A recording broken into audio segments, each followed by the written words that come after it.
പരിശുദ്ധ കുർബാനയുടെ തിരുനാൾ മംഗളങ്ങൾ.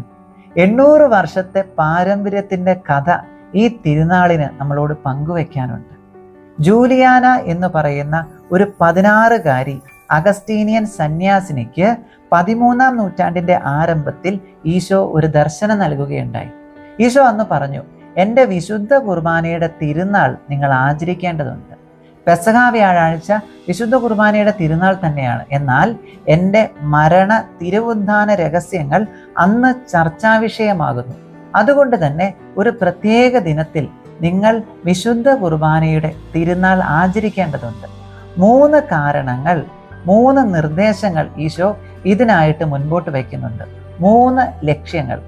ആദ്യത്തേത് വിശുദ്ധ കുർബാനയിലുള്ള വിശ്വാസം വർദ്ധിക്കാൻ. രണ്ടാമത്തേത് വിശുദ്ധ കുർബാനയെ കൂടുതലായിട്ട് സ്നേഹിക്കുവാൻ. മൂന്നാമത്തേതായിട്ട് വിശുദ്ധ കുർബാനയെ അവഹേളിക്കുന്നതിന് പരിഹാരം ചെയ്യാൻ. അപ്പോൾ 3 കാരണങ്ങളാണ് ഇന്ന് ഈ തിരുനാൾ ആചരിക്കുമ്പോൾ നമുക്ക് മുൻപിലുള്ളത്. 1, വിശുദ്ധ കുർബാനയെ അവിശ്വസിക്കുന്നവർക്ക് വിശ്വാസം വർദ്ധിക്കുക. 2, കൂടുതൽ പഠിച്ച് വിശുദ്ധ കുർബാനയെ സ്നേഹിക്കുക.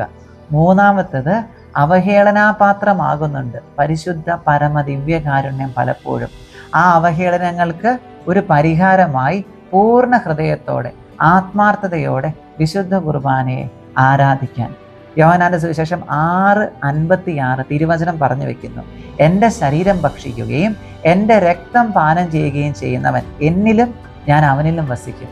He in me and I in him. Isho എന്നിലും ഞാൻ ഈശോയിലും.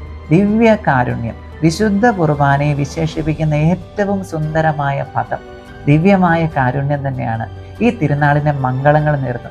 വിശുദ്ധ കുർബാനയിൽ ഞങ്ങളെ കൊതിയോടെ സ്നേഹിച്ച് വാരിപ്പുണർന്ന് ഞങ്ങളുടെ സ്വന്തമാകുന്ന ഈശോയെ അങ്ങേ ഞങ്ങൾ ആരാധിക്കുന്നു.